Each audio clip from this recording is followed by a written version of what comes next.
हाँ, good evening, good evening, good evening. Welcome welcome welcome welcome back to our channel या आपका ही channel. मैं सुमित शर्मा आप सबका स्वागत करता हूँ आपके अपने चैनल जीत बैच में, जहां पर हम जेई और नीट की फिजिक्स, केमिस्ट्री और नीट की बायोलॉजी को कवर कर रहे हैं।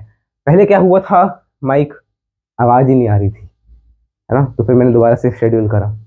Okay, so now today we are moving towards the lecture number 17 of chapter number 1 electric charges and fields. I hope so आपने जो है शेड्यूल वगैरह देख लिया होगा, लेक्चर प्लानर देख लिया होगा monthly on your Telegram channel. तो इस बार हमें कितने चैप्टर्स करने हैं इस चलो वो मैं बाद में आपको बता दूंगा सब कुछ, है ना। अभी हम स्टार्ट करते हैं लेक्चर के साथ। तो पिछले लेक्चर में हमने क्या देखा था, पिछले लेक्चर में हमने एक फॉर्मूला देखा था कुछ ऐसा। क्या था formula? Omega equals 2 pi cos theta minus 1। Is it correct? Tell me. पहले तो मैं एसी थोड़ा सा चलाऊं, इसको पहले आगे से ऑन करेंगे फिर रिमोट से। तब तक आप मुझे बताइए ये फॉर्मूला बहुत सही। कई सारे बच्चों का आंसर आ रहा है कि ये गलत फॉर्मूला है। सही फॉर्मूला क्या है? 2 pi 1 minus cos theta. 2 pi into 1 minus cos theta. Very good, ये आपका सही फॉर्मूला है। Omega equals 2 pi into 1 minus cos theta. और इससे जब हमने पिछली क्लास में निकाला था about a ring and a disc, electric flux निकाला था ना रिंग और डिस्क का, कैसे निकाला था कि अगर मैं इसको पूरा स्फीयर मानूं तो पूरे स्फीयर का इलेक्ट्रिक फ्लक्स क्या है? Q inside by epsilon naught. तो इसमें क्या हो जाएगा, इसमें कितना वो होगा, है ना, इसमें कितना फ्लक्स जाएगा, वो सब हमने देखा था पिछले लेक्चर में क्वेश्चन की फॉर्म में। तो वो आपको वहीं पे देखना पड़ेगा। और मैंने आपको क्या बताया था पिछले लेक्चर में? लास्ट में एक एडवांस क्वेश्चन था। लास्ट में एक एडवांस, मैं आपको बताता हूँ कौन सा क्वेश्चन था वो। हाँ, उसमें क्या था कि एक डिस्क है, एक डिस्क है रेडियस कैपिटल आर, उसको हमने एक स्फीयर के अंदर बंद कर दिया है। इस टाइम पे जो इसका फ्लक्स है स्फीयर, इस स्फीयर के through, that is phi naught. और सेकंड केस में हमने क्या किया, यही डिस्क को लिया है, बट इस बार स्फीयर का जो रेडियस है वो कम है। स्फीयर का radius is just R by 4। इस पूरी रिंग के रेडियस से भी आर बाई 4 है। ये लेट्स से स्फीयर है तो दिस इज आर बाई 4, ठीक है। इसमें से जो फ्लक्स था दैट वाज फाई, आपको निकालना था फाई नॉट बाई फाई। तो आपको क्या करना था, फ्लक्स जो आपको मिलेगा इसमें से कैसे निकालोगे? इस रिंग के कारण, जो रिंग के कारण फ्लक्स है वही इसमें से होगा ना, जो रिंग से निकल रहा होगा फ्लक्स वही तो इसमें से होगा। इस यही सब था कि रिंग से निकलने वाला इसमें भी वही था। आपको मैंने कहा था इंटीग्रेशन से जाना पड़ेगा या कुछ, ठीक है। तो वो सब आप हिंट्स फॉलो करेंगे, आपको आंसर जो है वो मिल जाएगा। नियरली 6 पॉइंट कुछ के आंसर बराबर आ रहा था। अब मैं इसकी एक बार फोटो खींचता हूँ, फिर हम आज की क्लास के ऊपर बढ़ते हैं। आज हमें क्या क्या देखना है? Today we are going to start with the applications of Gauss's law. तो गॉसेस लॉ हमने देखा था, और आज हम क्या करेंगे? Applications of Gauss's law. अच्छा, अब राइटिंग सही है क्या? अब राइटिंग बताओ। हाँ, अब मेरे ख्याल से राइटिंग बढ़िया है। सबसे पहला एप्लीकेशन है, सबसे पहले ना आपको पता होना चाहिए कि गॉस लॉ से जो हम क्या निकालेंगे, हम निकालेंगे इलेक्ट्रिक फील्ड। हमेशा इलेक्ट्रिक फील्ड निकालेंगे, बिकॉज हमें क्या पता है, E into A is equal to phi is equal to Q inside by epsilon naught. अगर आपको क्यू पता है, एप्सिलॉन नॉट पता है, ए पता है, तो आपको ई मिल जाएगा। और बेटर अगर मैं लिखूं तो E A cos theta is equal to phi is equal to Q inside by epsilon naught. तो आपको ये भी चाहिए, ये भी चाहिए, ये भी चाहिए, ये भी चाहिए। अगर मान लो theta between E and A is 0, अगर 0 है तो ये फ्लक्स मैक्सिमम, या 180 है तो फ्लक्स मैक्सिमम, और अगर कम है मतलब 90 डिग्री है तो फ्लक्स मिनिमम या 0, ठीक है। अब देखो, फर्स्ट केस है आपका इनफाइनाइट वायर। इलेक्ट्रिक फील्ड निकालनी है आपको थ्रू एन इनफाइनाइट वायर। तो कैसे निकालोगे? ये मैंने एक वायर बना दी, ध्यान से देखना। इसके ऊपर चार्ज है प्लस का, लेट से। अब सबसे पहले तो आपको पता होना चाहिए कि इससे इलेक्ट्रिक फील्ड की डायरेक्शन कहां पे होगी। सबसे पहले मुझे कौन कौन बताएगा इलेक्ट्रिक फील्ड की डायरेक्शन? जल्दी बताओ, मैं तब तक एक वायर ढूंढूं। है क्या कोई वायर यहाँ? चलो, एक हमें मिल गई है, पर वो वायर कुछ अलग सी वायर है। ये कंडक्टिंग वायर है, मतलब वहां पे कंडक्टिंग है, ये नॉन कंडक्टिंग है। चलो मान लो ये भी कंडक्टिंग है, अंदर से तो कंडक्टिंग है ना, बाहर से इंसुलेटेड है, ठीक है। अब ये आपके पास वायर है, ये देखो। अब इसको अगर मैं यहां से कट करूंगा तो आपको ऊपर कैसा दिखेगा? सर्कुलर फेस, ऑफ कोर्स, ठीक है। उस पर हम नहीं जा रहे। ये आपके पास वायर है, इसके ऊपर कुछ चार्ज है, इसके कारण इलेक्ट्रिक फील्ड प्लस चार्ज है तो बाहर की तरफ होगी। तो ऐसी ऐसी ऐसी ऐसी ही इलेक्ट्रिक फील्ड होगी ना, एक पीछे की तरफ होगी। ऐसी कितनी होंगी? तो रेडियल इलेक्ट्रिक फील्ड जा रही है ना, जो सर्कल ऊपर से कट करके मिलेगा उससे रेडियल जा रही है। मतलब कि इलेक्ट्रिक फील्ड की जो डायरेक्शन है, पहले अगर मैंने आपको वो समझा दिया तो फिर आप बाकी तो समझ जाओगे। तो आपको इलेक्ट्रिक फील्ड की डायरेक्शन क्या मिल गई, इलेक्ट्रिक फील्ड की डायरेक्शन आपको मिल जाएगी इस तरफ को, ऐसे ही पीछे होंगी, ये आपकी इलेक्ट्रिक फील्ड की डायरेक्शन है। ये सर ये ऐसे ना, ऐसे ऐसे ऐसे ऐसे ऐसे ऐसे ऐसे इलेक्ट्रिक फील्ड है। अब इसमें पहले तो मुझे गॉसियन सरफेस लेना पड़ेगा, तो ही मैं ये लगा सकता हूँ सारा कुछ। तो मैंने एक गॉसियन सरफेस ले लिया, लेट्स से दिस वन, एक सिलेंड्रिकल मैंने गॉसियन सरफेस ले लिया। आप कोई और गॉसियन सरफेस भी ले सकते हो, आंसर विल बी सेम।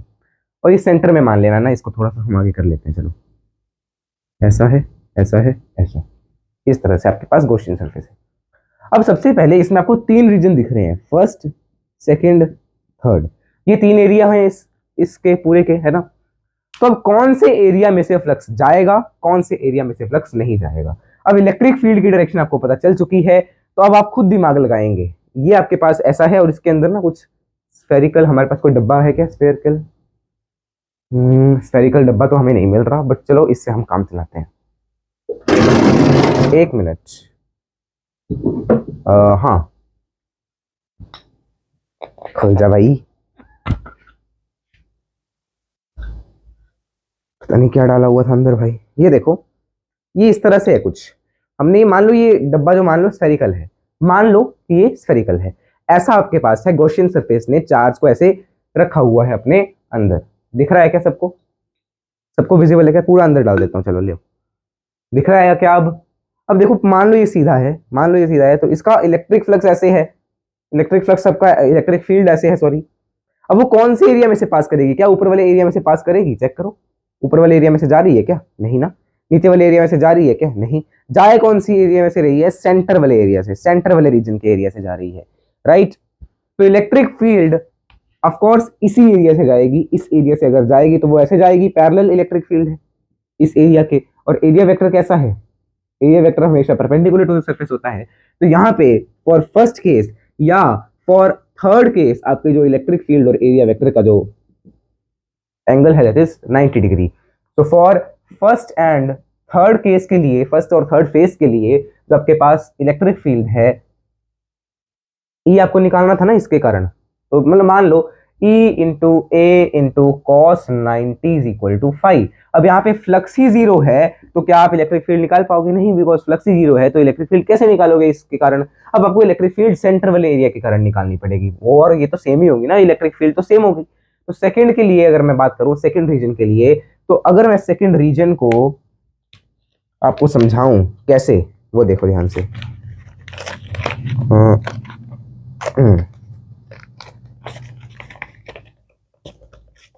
ये देखना ध्यान से, हमारे पास सब जुगाड़मेंट है आपको समझाने के लिए। ये देखो,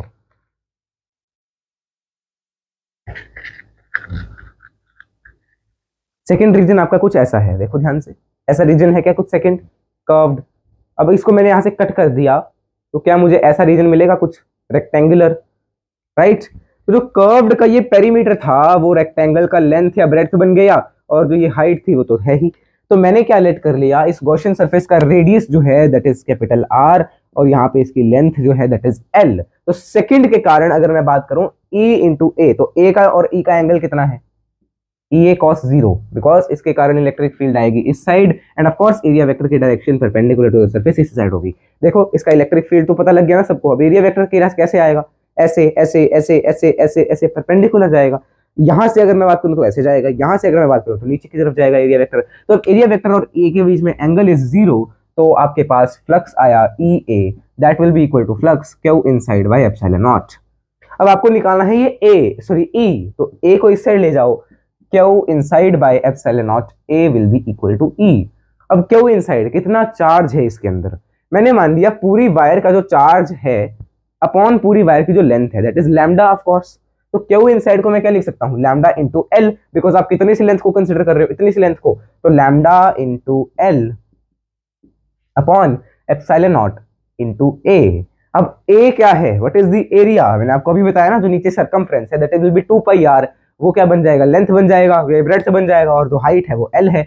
तो 2 पाई आर इंटू एच, यानी 2 पाई आर इंटू एल।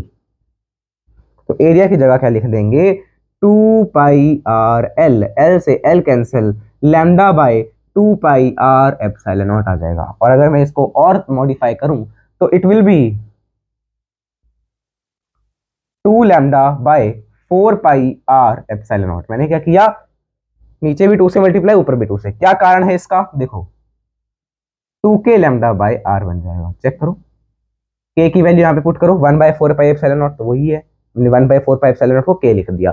तो ये आपके पास आ गया इसका रिजल्ट, दैट इसके कारण जो इलेक्ट्रिक फील्ड होगी that will be equal to 2k lambda by R. 2k lambda by R, इसको नोट करो जल्दी से नोट करो इसको जल्दी से जल्द नोट किया जाए। सेनापति जी आगे बढ़ो और इसको नोट करो। तो it is inversely proportional to R, it is inversely proportional to R. सबको ये चीज समझ आ गई। अब वो ऐसे ही पूछेंगे, या तो आपसे पूरा रिजल्ट पूछ लेंगे, या तो वो पूछ लेंगे that for a infinite wire the electric field is directly proportional to R, directly proportional to R square, inversely proportional to R, inversely proportional to R square. तो आपको दिख रहा है इनवर्सली प्रोपोर्शनल टू आर। बहुत तेज तेज मैंने बोला है, अब मेरे ख्याल से राइटिंग में थोड़ा सुधार है ना। चलिए सेकंड एप्लीकेशन क्या है आपके पास, कंडक्टिंग स्फीयर या कंडक्टिंग शेल। ठीक है, कंडक्टिंग स्फीयर अगर मैं बात करूं, हाँ जी, डाउट बोलो, क्या डाउट है, डाउट तो लिखो। सिर्फ ये लिख रहे हो कि डाउट है, तो मुझे कैसे पता चलेगा कि डाउट क्या है। देखिए ध्यान से, अब केस 2 है आपके पास, या सेकंड एप्लीकेशन है आपके पास, E for a conducting sphere कह लो, और अ चार्ज शेल, जो कि कैसा है, चार्ज है। अब कंडक्टिंग स्फीयर का क्या मतलब है, what do you mean by conducting sphere. तो ये एक स्फीयर मैंने बनाया जिसका लेट से रेडियस है कैपिटल आर। ठीक है, जिसका रेडियस क्या है, कैपिटल आर है। ये आपका कंडक्टिंग स्फीयर है। कंडक्टिंग का मतलब क्या होता है, कंडक्ट जब कोई चीज करती है ना, या किसी के ऊपर चार्ज है, तो वो चार्ज हमेशा कहां पे होगा, ऑन द सरफेस। चार्ज हमेशा on the surface, charge on the surface. तो इसके ऊपर जो चार्ज है मैंने मान लिया लेट से पॉजिटिव, तो वो ऐसा होगा,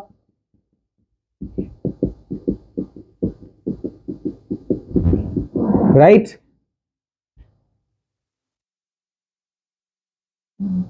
वो चार्ज, एक मिनट, बाहर कोई आ गया था इसलिए मेरे को हंसी आ गई। वो चार्ज ऐसा होगा। अब इसके कारण मुझे क्या लिखना है, इलेक्ट्रिक फील्ड लिखनी है। तो पहले तो मैं एक गॉसियन सरफेस मान लेता हूं। अगर मान लो मैंने गॉसियन सरफेस इसके जैसा ही मान लिया, तो इसमें केस आएंगे, case number 1। Case number 1, first case क्या है, इफ या हम बात करें ऑन द सरफेस, सरफेस के ऊपर ही आपका मैंने इलेक्ट्रिक फील्ड पूछी कि कितनी सरफेस के ऊपर इलेक्ट्रिक फील्ड है।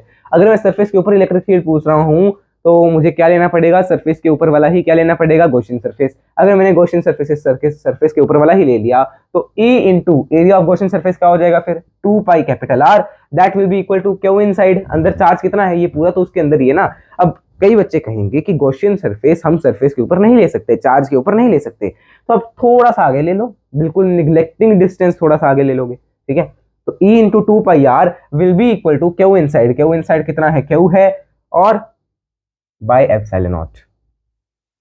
यहां तक सबको क्लियर है क्या, is it okay hair till here. ये केस नंबर 1 चल रहा है कि हमने क्या लिया है, गॉसियन सरफेस को सरफेस के ऊपर ही ले लिया, सरफेस के थोड़ा सा आगे ले लिया, ताकि हमें पता चले electric field due to a spherical surface, due to conducting sphere on its surface. ठीक है, तो मुझे E निकालनी है, तो E will be equal to Q by 2 pi R epsilon naught. और अगर मैं इसको लिखूं तो this will be 2 Q by 4 pi R epsilon naught, that will be equal to 2 K Q by are.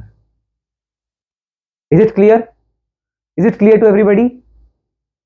2 K Q by R नहीं capital R, because Gaussian surface का मैंने मान लो रेडियस ले लिया स्मॉल आर, तो वो वेरी करेगा ना। गॉसियन, ये मैंने थोड़ा ऐसे लिया रफ में, सरफेस का जो रेडियस है मान लो वो स्मॉल आर है। अब वो स्मॉल आर कैपिटल आर के बराबर हो गया, तो यही आएगा क्या, टेल मी, क्या यही नहीं बनेगा। के क्यू बाय आर। एक मिनट, अब आप मुझे बताइए क्या ये जो मैंने निकाला है ये सही निकाला है कि गलत। अब ऐसी गलती जो मैंने गलती यहाँ पे की है ऐसी हमने पिछले लेक्चर में भी करी थी और वो मैंने बता दिया था आपको क्या है। अब इस बार आप मुझे बताएंगे। एरिया सर्कल ले लिया, बहुत सही। इसका नाम था विशाल। विशाल ने कहा कि हमने एरिया ऑफ सर्कल ले लिया, जबकि ये क्या है? What is this? This is a sphere. तो यहाँ पे वैसे तो एरिया ऑफ सर्कल भी हमने गलत ही लिया है, 4 पाई r² आएगा, सॉरी, राइट, 4 पाई r² आ गया। तो नीचे क्या आएगा? 4 पाई r² एप्सिलॉन नॉट। अब 4 pi epsilon naught 1/4 pi epsilon naught K हो गया, तो this will be equal to K Q by R का स्क्वायर। इसको आप मार्क कर लो। सेकेंड केस, केस 2, मैंने क्या माना? गॉसियन सरफेस इज आउटसाइड, तो मुझे चाहिए कि आउटसाइड द सरफेस कितना है आपके पास। तो ये मेरा गॉसियन सरफेस हो गया, इसका रेडियस है let's say small R. That means case 2 में क्या है, आपने माना कि कोई जहां पे आपको इलेक्ट्रिक फील्ड चाहिए वो point is outside the surface और उसका radius from the centre of the sphere is small R. तो small R is greater than capital R, मतलब गॉसियन सरफेस का जो रेडियस है वो बड़ा है कैपिटल आर से। तो ई इंटू 4 पाई, अब मैं क्या लूंगा? कैपिटल आर स्क्वायर या small R square? Small R square लेंगे बिकॉज हमें गॉसियन सरफेस का एरिया चाहिए होता है। तो E into 4 pi r² is equal to Q by epsilon naught. इसको अगर हम सॉल्व करें, बिकॉज चार्ज तो अभी भी अंदर इतना ही है, इसके अलावा कोई और चार्ज दिख रहा है क्या आपको अंदर? नहीं। तो अब कितना आएगा? K Q by small R square. ठीक है, बट केस 3 की अगर मैं बात करूं, ये क्या है? आउटसाइड द सरफेस और ये क्या है? Inside the sphere. स्फीयर के अंदर अगर कोई मैंने ले लिया गॉसियन सरफेस, तो capital R is greater than small R, मतलब ये जो पूरा इसका रेडियस है इससे छोटा हमें गॉसियन सरफेस लेना पड़ेगा। लेट्स से ये वाला, केस 3 में हमारा ये गॉसियन सरफेस है। अब इसके अंदर क्या आपको कोई चार्ज दिख रहा है? नहीं, बिकॉज इसके अंदर चार्ज है ही नहीं, चार्ज इसके बाहर है। तो इसमें Q inside is equal to 0, that means electric field will be 0। Electric field will be 0 here. Electric field will be 0। इसका ग्राफ अब आपको बनाना आता होना चाहिए। पहले आप इसको नोट करो, फिर मैं आपको इसका ग्राफ यहीं पे बनवा देता हूं, है ना? यहीं पे बनवा लेते हैं, नोट कर लो। अब देखो, on the surface it is fixed, तो सबसे पहले अगर मैं बनाऊंगा इसका ग्राफ, यहां पे बना देते हैं। यहां दिख रहा है क्या? ऊपर ऊपर तो दिख ही रहा होगा वैसे, हाँ ऊपर दिख रहा है। तो मैंने क्या माना? ये कंडक्टिंग स्फीयर था, ऐसा कंडक्टिंग स्फीयर है या चार्ज्ड शेल है? ये चार्ज है इसका, ये है इसका सेंटर, यहां से मुझे ग्राफ बनाना है। इस पे आपको क्या वेरी कर रहा है? आर, और ये आपकी इलेक्ट्रिक फील्ड इस पे लिख रहे हैं। अब जब आर इसके अंदर वाला सरफेस है, यानी कि यहां तक की अगर मैं बात करूं, तो जो इलेक्ट्रिक फील्ड आ रही थी वो क्या आ रही थी? 0 आ रही थी। तो इसका ग्राफ कैसा? ऐसा। इवन आर इज यहां तक आर कितना हो गया? Capital R. ये वैल्यू कितनी है? Capital R. ये वैल्यू कितनी है? Capital R. ठीक है, और जब रेडियस अचानक से कैपिटल आर हो गया तो यहां पे क्या आएगा? ये ऐसे आएगा, कुछ इस तरह से यहां तक पहुंच जाएगा अचानक ग्राफ। और ये वैल्यू कितनी है? दिस इज ये वाली value K Q by capital R square. फिर अचानक से ये जो गॉसियन सरफेस का रेडियस है उससे इनवर्सली प्रोपोर्शनल है, तो यहां से आपका ग्राफ कैसा जाएगा? इनवर्सली प्रोपोर्शनल वाला।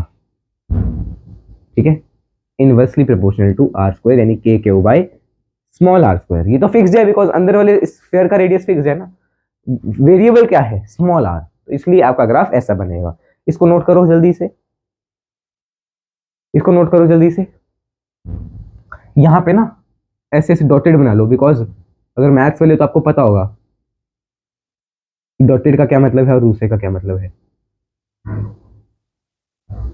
ठीक है, तो रेडियस अगर मान लो कैपिटल आर है तो K Q by capital R square इसकी इलेक्ट्रिक फील्ड होगी। इसको नोट करो जल्दी, फिर हम अगला केस देखेंगे। अगला केस नहीं, अगला वो देखेंगे एप्लीकेशन।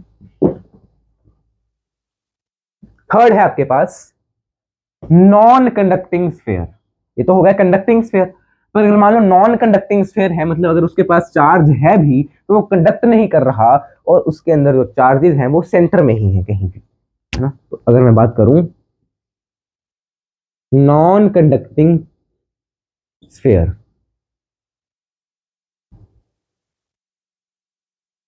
स्टार्ट करें। तो देखो इसमें आपका स्फीयर है ऐसा, और ये नॉन कंडक्टिंग स्फीयर है तो इसके अंदर charges are not on the surface, they are here, अंदर कहीं भी चार्जेस हैं आपके पास।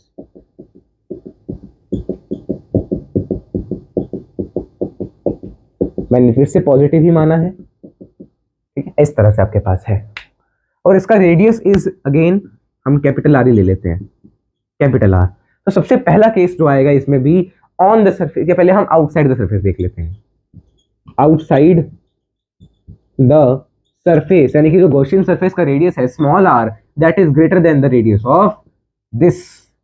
तो गॉसियन सरफेस कैसा बनेगा आउटसाइड द सरफेस के लिए, ऐसा बाहर बना लिया ना सरफेस के बाहर, और इस गॉसियन सरफेस का radius is small R, right. तो small R is greater than capital R, because small R क्या है, वेरिएबल है, वो हम वेरी कर रहे हैं अलग अलग उस पे कंडीशंस पे।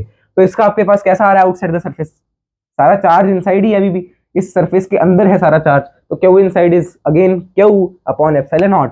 तो E into A will be equal to Q upon epsilon naught, because Q तो है ना अंदर, ये चार्ज क्यू तो है इसके अंदर, तो हमें E निकालना था। तो E will be equal to Q by epsilon naught into A, that will be equal to Q by epsilon naught.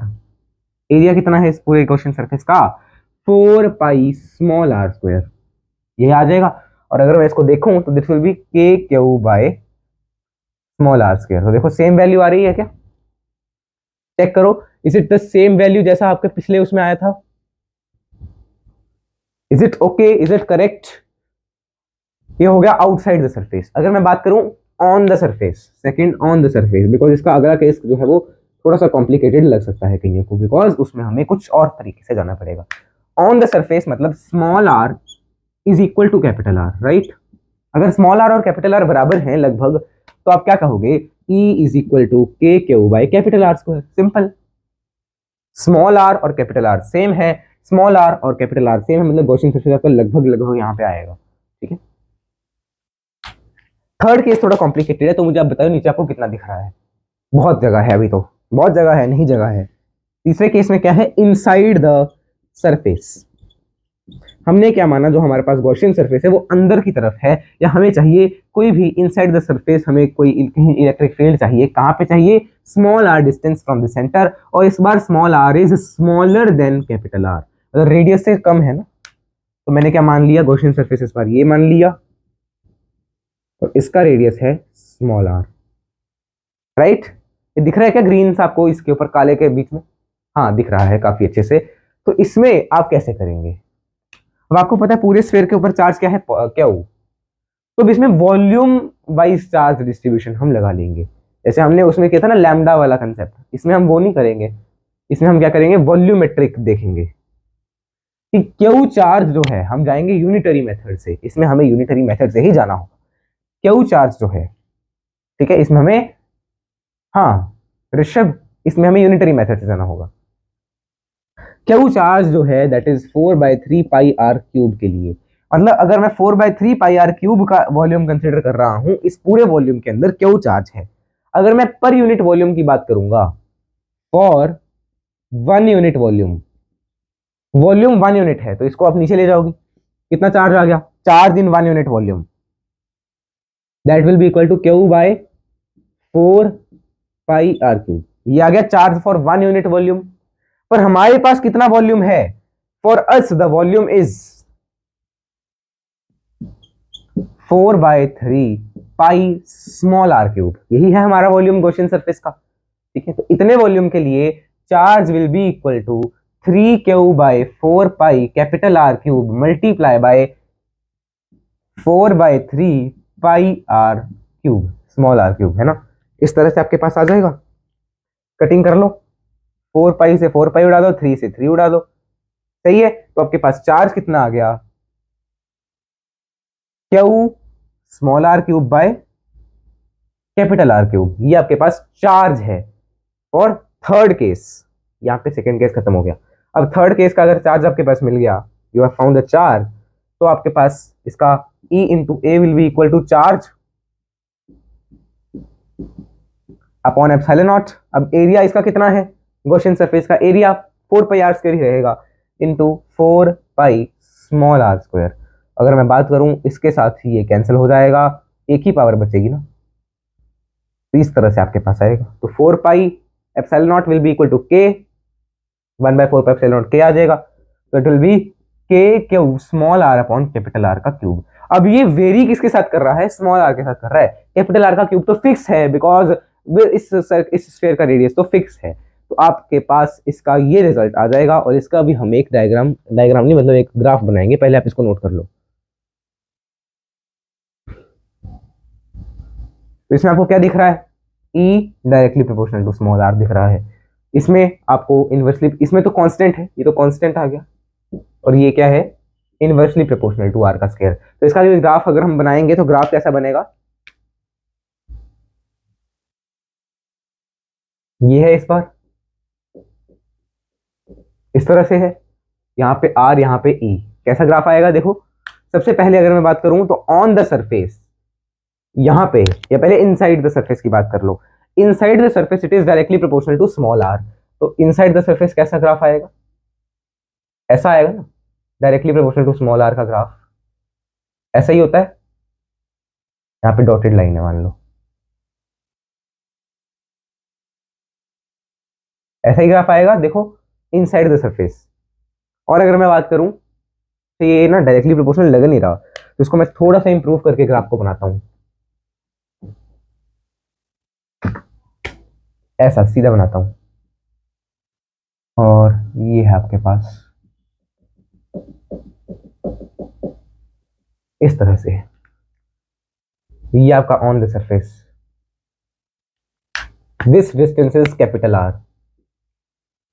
और यहाँ पे आपका स्मॉल r, यहाँ पे आपका इलेक्ट्रिक फील्ड। तो कैपिटल R, सॉरी, जो आपका इलेक्ट्रिक फील्ड है स्मॉल r के डायरेक्टली प्रोपोर्शनल है in the area of inside the surface. ये एरिया क्या है, इनसाइड द सरफेस ही तो है, ठीक है।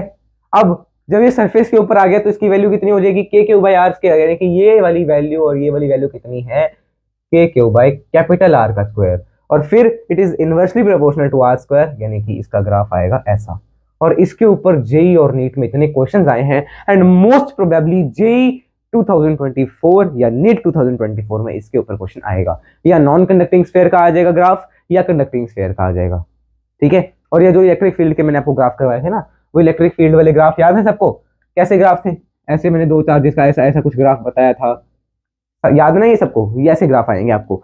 एक ना एक ग्राफ का क्वेश्चन इस चैप्टर में से आना ही आना है, +4 आपको मिल सकता है अगर आप इस चैप्टर के सारे ग्राफ्स अच्छे से पढ़ लें, आई एम श्योर आएगा, किसी ना किसी सेट में तो जरूर आएगा, जैसे अलग अलग सेट होता है ना, तो किसी ना किसी पेपर में तो जरूर आएगा ये, जेई के और नीट के किसी ना किसी पेपर में जरूर आएगा, कई सारे पेपर होते हैं आपको पता ही है। अब नॉन कंडक्टिंग स्फीयर के बाद जो हमारा अगला एप्लीकेशन है that is charged sheet, note कर लिया क्या, कर लो, चलो कर लो कर लो कर लो। फिर हम इनफाइनाइट थिन शीट लेंगे, इनफाइनाइट थिन शीट, डन। चलिए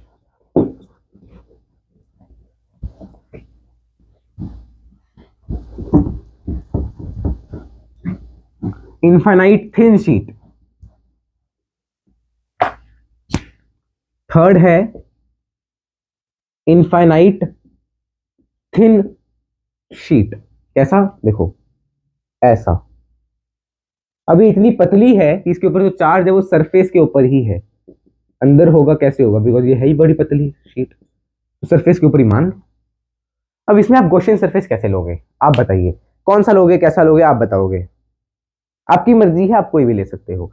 अब देखो ध्यान से, लेट से मैंने एक क्यूब ले लें, चलो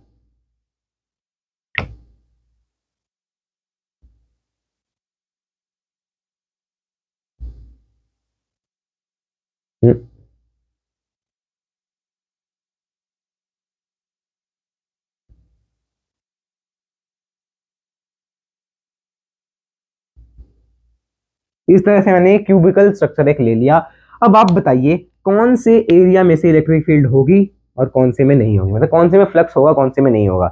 सबसे पहले तो इसका जाएगा तो ऐसे पैरेलल ही ना, देखो ये आपके पास है, मान लो, अरे कहाँ है वो, हाँ ये आपके पास एक शीट है, बहुत थिन है, मैंने इसका ऐसा एक क्यूबिकल स्ट्रक्चर लिया है, एक गॉसियन सरफेस। अब इलेक्ट्रिक फ्लक्स, इलेक्ट्रिक फील्ड इसके कारण कैसी होगी, इसी में से पास करने वाली ऐसी ऐसी ऐसी ऐसी ऐसी, मतलब ऐसे इलेक्ट्रिक फील्ड जा रही है, और इसका एरिया वेक्टर ऐसा होगा। अब एरिया वेक्टर और इलेक्ट्रिक फील्ड में इन सब के कारण जो है एंगल 0 होगा, 90 होगा ना, इस फेस के कारण, इस फेस के कारण, और ये सारे जो फेसेस हैं सिर्फ इसके कारण और इसके कारण छोड़ के बाकी सबके कारण इलेक्ट्रिक फील्ड, और देखो इसका एंगल 90 डिग्री होगा, इलेक्ट्रिक फील्ड ऐसी है, तो एंगल और इलेक्ट्रिक फील्ड के बीच में कोई तालमेल ही नहीं है। तो for 4 faces flux will be equal to 0, तो इलेक्ट्रिक फील्ड हमें कैलकुलेट नहीं करनी है। फ्लक्स 0 है as theta is equal to 90 degree. देखो, पर इसके लिए अगर मैं इलेक्ट्रिक फील्ड बनाऊंगा तो इसके इलेक्ट्रिक फील्ड भी ऐसी जाएगी और एरिया वेक्टर भी ऐसा ही है, इसके भी इलेक्ट्रिक फील्ड भी ऐसी ही है, एरिया वेक्टर भी ऐसा ही है। हमें दो फेसेस ऐसे मिल गए जिनके कारण इलेक्ट्रिक फील्ड भी वैसे ही है, एरिया वेक्टर भी वैसे ही आपके पास है ना। तो फ्लक्स कितना हो जाएगा इन दोनों फेसेस के लिए जोड़ के, ई ए कॉस, इसका एंगल 0 है, प्लस ई ए कॉस 0, यही नेट फ्लक्स होगा, and this will be equal to 2EA, ये आपका नेट फ्लक्स है। और ये कितने कितने किसके बराबर होगा, Q inside by epsilon naught. अब इसका क्यू इनसाइड कैसे निकालोगे, इनफाइनाइट शीट है, ऊपर भी इतनी है नीचे भी इतनी है, अब इसमें क्या यूज करोगे, लैम्डा वाला प्रोसेस यूज करोगे क्या, लैम्डा इसमें होगा क्या, लैम्डा तो लेंथ में डिवाइड करते थे, इसमें तो एरिया में डिवाइड होगा ना, तो इसमें हम सिग्मा वाला कंसेप्ट यूज करेंगे, sigma is equal to Q by A, तो sigma into A is equal to Q, ये यूज हो जाएगा। सो 2 देखी होगी आपने video, sigma A by epsilon naught, sigma A by epsilon naught. अब देखो इसके साथ ये कैंसिल हो रहा है, मतलब एरिया ये कैंसिल, तो E will be equal to sigma by 2 epsilon naught. और ये कैसी है, कांस्टेंट है, मतलब अगर मैं ग्राफ बनाऊंगा तो कैसा होगा, ई वर्सेस आर ग्राफ, ये आपके पास ई वर्सेस आर ग्राफ आएगा, और ये वैल्यू कितनी होगी, होल कांस्टेंट, ये सारी आपके पास कांस्टेंट है आर के रिस्पेक्ट में, it is fully constant electric field. तो इसको आप नोट करो, मतलब कितनी मर्जी दूर आप देख लो इनफाइनाइट थिन शीट के कारण, तो वो सिग्मा बाय 2 एप्सिलॉन नॉट ही होगी, सिग्मा बाय 2 एप्सिलॉन नॉट ही होगी। पर इसमें आपको ऐसे, इसकी भी एक एप्लीकेशन आती है, थिन शीट की भी एक एप्लीकेशन आती है कि थिन शीट, अगर मैंने 2 थिन शीट्स ले ली तो उनके बीच का कितना है, ये सब आपको निकालना है। तो कैसे निकालोगे, देखो ध्यान से, जैसे मैंने आपको क्वेश्चन दिया, लेट से आपको निकालना है इलेक्ट्रिक फील्ड इन 3 रीजन्स, एक तो ये शीट है, एक थिन शीट आपकी ये है, ये आपके पास 2 थिन शीट्स हैं, दोनों के ऊपर चार्ज है पॉजिटिव पॉजिटिव, दोनों के ऊपर मैंने क्या मान लिया, दोनों के ऊपर मैंने क्या मान लिया कि चार्ज जो है वो पॉजिटिव है, और इसका जो चार्ज पर यूनिट एरिया है that is let's say sigma 1, इसका है सिग्मा 2। अब आप मुझे बताइएगा फर्स्ट, सेकंड और थर्ड में, यानी E1 आपको बताना है, E2 आपको बताना है, E3 आपको बताना है, जल्दी बताओ, जल्दी बोलो भाई, बोलो बोलो बोलो बोलो बोलो। E1 सबसे पहले फर्स्ट एरिया में इस शीट के कारण जो इलेक्ट्रिक फील्ड होगी that will be equal to sigma 1 by 2 epsilon naught, plus इसके कारण भी इसी साइड होगी बिकॉज वो भी पॉजिटिव चार्ज ही तो है, सिग्मा 2 बाय 2 एप्सिलॉन नॉट, तो sigma 1 plus sigma 2, sigma 1 by 2 epsilon naught. अगर मान लो सेकंड केस की मैं बात करूं, यहां पे इसके कारण जो होगी वो इस साइड की होगी, इस साइड की क्या, सिग्मा 1 बाय 2 एप्सिलॉन नॉट, और इसके कारण इस साइड की सिग्मा 2 बाय 2 एप्सिलॉन नॉट। तो नेट कितना होगा, अब हमें पता नहीं है ना कौन सी इलेक्ट्रिक फील्ड ज्यादा बड़ी है, तो हम ऐसे ही लिख देते हैं, लेट से अज्यूम कर लो, assume sigma 2 is greater than sigma 1, और फिर इसमें electric field will be sigma 2 minus sigma 1 upon 2 epsilon naught, ये माइनस हो जाएंगे ना, ऑपोजिट डायरेक्शन में है। यहाँ पे थर्ड रीजन में इसके कारण भी इसी साइड होगी, इसके कारण भी इसी साइड, बिकॉज पॉजिटिव है तो उसके होकर जाएगी ना, पॉजिटिव क्या होती है, अवे फ्रॉम पॉजिटिव, तो इसके कारण अवे इस साइड ही बनेगा ना, इसके कारण अवे इस साइड भी होगा, इस साइड इसके कारण जो अवे आएगा that will be sigma 2 by epsilon naught 2 epsilon naught, और सिग्मा 1 बाय 2 एप्सिलॉन नॉट, तो इसके कारण यहाँ पे sigma 1 plus sigma 2 by epsilon naught. If sigma 1 is equal to sigma 2, then अगर मान लो सिग्मा 1 और सिग्मा 2 बराबर है, E in first region that will be equal to sigma by epsilon naught, E in second region 0, E in third region sigma by epsilon naught। तो देखो ये आपके पास है, और इसी से आपका केस आता है थिक कंडक्टिंग शीट का, थिक कंडक्टिंग शीट का इसी से बनता है, कर लो इसको नोट। थिक कंडक्टिंग शीट का बिल्कुल सेम है। कर लो नोट, नोटेड। चलिए, अब मान लो मैंने कहा थिक कंडक्टिंग शीट है आपके पास, ये तो थिन कंडक्टिंग शीट्स ली थी हमने, दो पैरेलल रख दी। But if it is thick conducting sheet तो वो कैसी होगी देखो, ऐसी होगी कि नहीं होगी? ये कैसे बनाऊं, ऐसे होना था। हैं? अरे ये क्या बन गया, इस तरह से कुछ आएगा। हाँ, ये आपके पास है थिक कंडक्टिंग शीट। अब ये इस शीट के ऊपर पॉजिटिव चार्ज है, मतलब सरफेस के ऊपर ही होगा ना चार्ज तो, और इसके इस साइड भी होगा चार्ज। अब चार्ज तो इन चारों फेसेस में भी होगा, राइट। बट इनकी जो इलेक्ट्रिक फील्ड होगी वो कैसी होगी, इस ऊपर वाले फेस की ऐसी, एरिया वेक्टर ऐसा, तो एरिया और इलेक्ट्रिक फील्ड के बीच एंगल 90 डिग्री, तो इसके कारण कोई फ्लक्स ही नहीं होगा। मतलब अगर मैं बात करूं तो हम यहाँ पे निग्लेक्ट ही करेंगे, ठीक है। ऐसा है मान लो आपके पास फेस, तो इस साइड कितना, इसके कारण और इसके कारण sigma bye epsilon not add कर दो। इसकी इस साइड दोनों पे सिग्मा है, इसके इस साइड भी सिग्मा बाय एप्सिलॉन नॉट, और सेंटर में 0। ये आपका थिक कंडक्टिंग शीट का केस है, नोट करो इसको। फिर आपके साथ कुछ बातें डिस्कस करनी है। आपका चैप्टर कंप्लीट हो चुका है, your chapter is completed now. Note करो, होमवर्क दूं फिर बातें डिस्कस करनी है कुछ आपसे। होमवर्क नोट कर लो। अच्छा टाइम कितना हुआ है, अगला चैप्टर स्टार्ट कर देते हैं। 37 हो गया ना, क्या ही फायदा है। Revise whole chapter and make short notes. Short notes आपको बनाने हैं एंड शेयर टू मी, उसको मेरे को भेज देना है। कहां पे? एस एस नहीं, सॉरी, थोड़ा अच्छे से लिख देते हैं फिर वो, सुमित SS12367@gmail.com पे, यहाँ पे आपको मुझे सेंड कर देने हैं। डीपीपी नंबर 1 to 12 आपको सॉल्व करनी है, और नेक्स्ट चैप्टर विल स्टार्ट सून। अच्छा, अब अनाउंसमेंट क्या है जो मुझे आपको बताना था, पहले मैं इसकी ना फोटो खींच लेता हूँ फिर आपको बताऊंगा। हाँ जी, अब मैंने आपको कहा कि मैंने आपको कुछ बताना है, तो मैं कैसे बताऊंगा, वो यहाँ पे बोल के बताऊँ। अब देखो आपके पास, मैं अगर आपको बताऊं कि आपका शेड्यूल आपने देखा था सबने, शेड्यूल आपने चेक किया था क्या, चेकआउट किया था शेड्यूल? तो उसमें मैं आपको बात करूं तो फिजिक्स की अगर मैं बात करूं तो आपको इस महीने में कितने चैप्टर्स हैं? 2 चैप्टर्स हैं मेरे ख्याल से,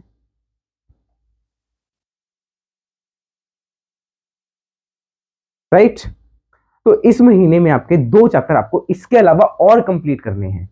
कौन कौन से? Electrostatic potential and capacitance, current electricity, 11 12 13, और 12 13 14, 14 और 13 कितने होते हैं? 27, राइट। It is 27। तो 27 डेज आपकी रेगुलर क्लासेस आएंगी मेरे ख्याल से, ये इसका मतलब हुआ है ना। बट आपको करंट इलेक्ट्रिसिटी अगले उसमें भी दिया हुआ है अगले महीने में, तो आप इसमें से 5 दिन घटा दो, मतलब बाकी हम अगले महीने में कवर कर लेंगे। तो 22 दिन आपकी क्लासेस आएंगी, मतलब लगभग, अगर हम एस्टिमेट के हिसाब से चलें 22 दिन आपकी क्लास आएंगी। अब अगर मान लो एडवांस क्लासेस आपकी अभी नहीं आ रही, 2 और 2, 4 क्लासेस इसमें से और कम कर दो, तो 18 लेक्चर्स हैं मेरे ख्याल से, 18 ही हुए क्या? हाँ जी, 18 हो गए। 12 13 14 और 11 12 13, 13 + 14 27 होते हैं। तो 27 में से हमने 5 घटा दिए, वो हम अगले उसमें करेंगे। तो 18 लेक्चर्स आपके इस हफ्ते, इस महीने में अभी आपके आएंगे। मतलब मेरे ऊपर बहुत बर्डन है, राइट। तो अब इसको थोड़ा कम करने के लिए आपको एक नए टीचर आएंगे पढ़ाने, शायद, इट्स नॉट श्योर, शायद फिजिक्स में आपको वो पढ़ाएंगे। उनका नाम वगैरह मैं सब कुछ आपको बाद में बताऊंगा, जब वो आ जाएंगे तब, ठीक है, और वो आपको अपने प्लेस से पढ़ाएंगे, अपने पेस से, अपने तरीके से पढ़ाएंगे। शायद वो इतने लेक्चर्स ना लें जितने वो आपको कम में करवा दें, बट मैं भी साथ साथ में पढ़ाऊंगा। ठीक है, मैं भी आपको साथ साथ में लेक्चर्स दूंगा, और मैं तो इतने ही दूंगा ना जितने यहाँ पे मैंने लिख दिए, मैं उतने ही दूंगा। ठीक है, no new teacher, bye no new teacher यार। टीचर आपको तो क्या, ट्राई तो करो आप। ठीक है, अब देखो, अगर आपको मान लो मेरे से समझ आ रहा है तो आप मेरे देख लो, क्योंकि मैं भी पढ़ाऊंगा ही, सब पढ़ाऊंगा मैं, ये भी पढ़ाऊंगा मैं। ठीक है, बट अब मैं उतने एफर्ट्स नहीं दे पाऊंगा। डीपीपी आपको वही सॉल्व करनी है जो वो वाले सर देंगे, डीपीपी आपको वही वाले सर प्रोवाइड करवा देंगे, है ना, और नोट्स आपको मैं प्रोवाइड कर दूंगा। अगर मान लो आपको नोट्स नहीं प्रोवाइड हो पाएंगे ना, तो कोई बात नहीं, आप खुद से नोट्स बनाना, नोट्स आपको नहीं मिलेंगे अब से। ठीक है, ये मेरी सीधी सी बात है, नोट्स के पीछे अब आप ना भागें, नोट्स आपको खुद से बनाने हैं। ठीक है, तो अगला चैप्टर आपका इलेक्ट्रोस्टैटिक पोटेंशियल एंड कैपेसिटेंस। उस चैप्टर में आपको लगभग लगभग 12 लेक्चर्स तो लग जाएंगे, तो इस महीने में हमें वो वाला चैप्टर पूरा कंप्लीट करना है। और करंट इलेक्ट्रिसिटी, जिसमें आपको लगभग लगभग 13-14 लेक्चर्स लग जाएंगे। मान लो मैंने कहा 14 लेक्चर उसमें लग जाएंगे, राइट। तो 14 लेक्चर्स अगर उसमें हैं, तो इसमें 6 हम इसमें करेंगे ना, और बाकी उस नेक्स्ट मंथ में। तो देखो आपका नेक्स्ट मंथ में भी काफी कुछ है। नेक्स्ट मंथ में आपको करंट इलेक्ट्रिसिटी करना है, मैग्नेटिक इफेक्ट्स वाला चैप्टर कंप्लीट करना है, मैग्नेटिज्म मैटर कंप्लीट करना है, ईएमआई कंप्लीट करना है। ठीक है, फिर in the month of November AC, EM waves, ray optics हम मंथ ऑफ नवंबर में कंप्लीट करवा देंगे। ठीक है, फिर दिसंबर में wave optics, semiconductors, dual nature, atom and nuclei, मतलब पूरा जो लास्ट वाला पार्ट है जिसमें से कई सारे क्वेश्चंस आते हैं, कई सारे। आप अगर सर्च करेंगे इन गूगल कि जो फिजिक्स में से सबसे ज्यादा हाईएस्ट क्वेश्चंस किस में से आते हैं, तो वो यही वाला पार्ट है, लास्ट वाला। कहाँ से? यहाँ, semiconductors, dual nature, atoms, nuclei and communication से तो नहीं आते, but semiconductors, dual nature, atoms and nuclei, इन सब में से आते हैं। And if I talk about revision classes for class 11th, तो वो आपकी अक्टूबर से स्टार्ट हो जाएंगी, अक्टूबर से स्टार्ट होंगी। और kinematics, NLM, work power energy, COM, collision, rotation, gravitation, सब हम करेंगे। आपको ये लेक्चर शेड्यूल अगर डाउनलोड करना है मंथली, तो आप टेलीग्राम से डाउनलोड कर सकते हैं। देखो, जैसे काइनेमेटिक्स को कितने लेक्चर्स हैं, 2 लेक्चर समझाने में और 1 लेक्चर आपको क्वेश्चंस करवाने में। 2 लेक्चर समझाने में, काइनेमेटिक्स 2D समझाने में, 1 लेक्चर क्वेश्चंस करवाने में। अब कम भी लग सकता है, ज्यादा भी लग सकता है, उस पर आपको चिंता करने की कोई जरूरत नहीं है, परंतु आप अपना एक और सोर्स ढूंढ लीजिए जहां से आप पढ़ सकें। मतलब ऐसा नहीं है आपको पूरा हमारे पे रिलाई करना है। मान लो अब हमसे इतना नहीं हो पाया पूरा सिलेबस कंप्लीट, तो हम आप फिर तो डूब जाओगे ना यार। इसलिए बिकॉज टाइम हमारे पास बहुत कम है एंड प्रेशर हम पे बहुत ज्यादा है, तो इसलिए मैं आपको कह रहा हूँ कि आप एक और सोर्स ढूंढ लो कोई। आज आपका ये चैप्टर कंप्लीट हो चुका है, इसके आपको क्वेश्चंस प्रैक्टिस करने हैं, आप कहीं से भी कर सकते हैं। पीवाईक्यूज को ट्राई करिएगा। अगर आपके मान लो 70% पीवाईक्यूज सॉल्व हो रहे हैं, दैट मीन्स आपने ये चैप्टर अच्छे से पढ़ा है। अगर 70% या 60% से कम सॉल्व हो रहे हैं, दैट मीन्स आपने ये चैप्टर अच्छे से नहीं पढ़ा। अब अगली बार हम मिलेंगे with the heading electrostatic potential and capacitance. Okay, ठीक है ना, इलेक्ट्रोस्टैटिक पोटेंशियल एंड कैपेसिटेंस हम अगले लेक्चर्स में स्टार्ट कर देंगे। ओके, और वो आपको 2 टीचर्स पढ़ाएंगे, मैंने कहा उनका अलग से लेक्चर चलेंगे, मेरे अलग से लेक्चर चलेंगे, दोनों के लेक्चर्स आपके इसी चैनल पे आएंगे। चलिए फिर मिलते हैं लेक्चर में, है ना। ओके, सॉन्ग कौन सा सुनाया आज, फिर कौन सा सॉन्ग सुनाया जाए?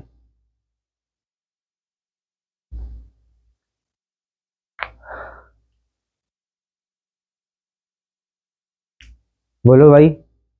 लग जा गले के फिर ये हंसी रात हो न हो, शायद फिर इस जन्म में मुलाकात हो न हो। लग जा गले से, हमको मिली है आज ये घड़ियां नसीब से, जी भर के देख लीजिए हमको करीब से, फिर आपके नसीब में ये बात हो न हो, शायद फिर इस जन्म में मुलाकात हो न हो। लग जा गले से। चलिए, अब गाना तो हो गया, पर एक चीज और मैं आपको बताऊंगा, ठीक है। एक चीज और सुन लो। जेई की नोटिफिकेशन आपको सुनी क्या आपने? तो जेई जो है, नोटिफिकेशन तो अभी आई नहीं है, बट मोस्ट प्रोबेबली उन्होंने कहा फरवरी में होगा। तो हमारा आपने देखा होगा दिसंबर में सिलेबस कंप्लीट, जनवरी में रिवीजन आप करेंगे खुद से, और फरवरी में हम करवाएंगे, और फरवरी में आपका पेपर है। और अगर मैं बात करूं नीट की, तो नीट का भी सिलेबस तो हमने जनवरी तक कंप्लीट करवा ही देना है। नीट की अगर मैं बात करूं तो वो कब है, अप्रैल में उसका आया है शायद, अभी डेट फिक्स नहीं है, बट ये मोस्ट प्रोबेबली बोल रहा हूँ, मोस्ट प्रोबेबली। अब देखो जेई वाले तो भाई मतलब पूरे गधे हैं जो कर रहे हैं ये सब, गधे तो नहीं कहना चाहिए, जय श्री राम। तो जेई वाले क्या कर रहे हैं, हमें बच्चों को तंग करना चाहते हैं वो, ठीक है। जैसे अगर आपने देखा हो सीबीएसई वालों ने एक नोटिफिकेशन, जब उन्होंने सैंपल पेपर रिलीज करे थे बड़ी पहले, इस साल के तो सैंपल पेपर पहले रिलीज कर दिए, तो वहां पे उन्होंने जब सैंपल पेपर रिलीज करे थे ना, तो शायद एक सर्कुलर में उन्होंने लिखा था कि 15 फरवरी से हम सीबीएसई के पेपर कंडक्ट करवाएंगे। तो अगर किसी भी और ऑर्गेनाइजेशन ने कोई पेपर करवाने हैं तो वो इसको छोड़ के इसके आगे पीछे कोई और डेट से करे। 15 फरवरी से 55 डेज तक पेपर, उन्होंने सारा प्लान बना लिया है ना सीबीएसई वालों ने, तो 15 फरवरी से 55 दिन पेपर चलेंगे। तो अब जेई वाले भी यही करें कि हम फरवरी में लेंगे, इनको तो तंग करना है बच्चों को बस। पिछले साल उन्होंने 2023 में उन्होंने कहा था बोर्ड्स वालों ने कि हम जनवरी में करवा रहे हैं, तो ये भी जनवरी में एंड में करवाना शुरू कर दिया इन्होंने भी, ठीक है। तो अब आप देखो, ध्यान रखो थोड़ा सा, ठीक है। चलिए फिर मिलते हैं लेक्चर में, तब तक के लिए जय श्री कृष्ण, राम राम, सीताराम, राधेश्याम, श्रीमन नारायण, राम राम।